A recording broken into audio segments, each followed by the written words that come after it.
Dr. David Warman here again with the 5 secrets to permanent weight loss. And today we're going over secret number 4. Remember the first secrets. 1 was don't eat food by man.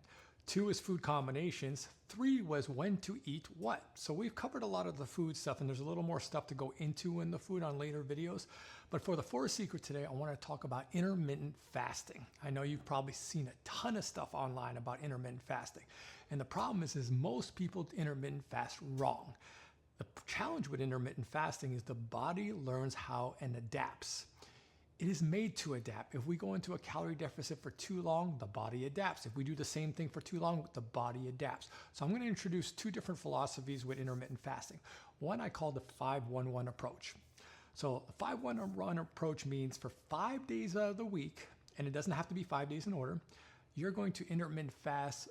If you're a female, 14 to 16 hours, and if you're a male, 16 to 18 hours. So that's 5 days of your intermittent fasting. Now, 1 day a week, you're going to fast for at least 18 hours if you're a female and 20 hours if you're a male. Hormones are a little different between female and male, so intermittent fasting, you don't want to be as strict or long with it when you're a female. And then 1 day a week, you're going to graze all day.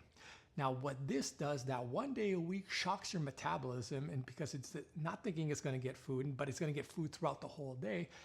Now, this is not a gluttony day. So there's a difference between just going overboard, but it's a feast day. We are going to eat enough to kind of re-stimulate our metabolism so that it gets re-engaged, so that when we go back to the fasting, we're going to do well with it at the same time. Now, the other approach is the 4-2-1 approach. 4 days a week, you're going to do the 14 to 16 or the 16 to 18 hours.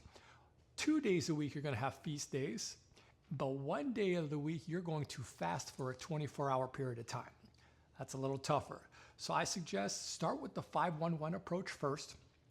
If you start to stagnate and you're not seeing the results, go to the 4-2-1 approach. You'll see different results right away.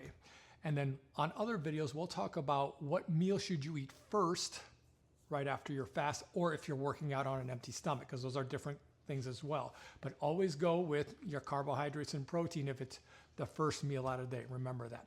Hope this helps, and I'll see you guys for the 5th secret of permanent weight loss.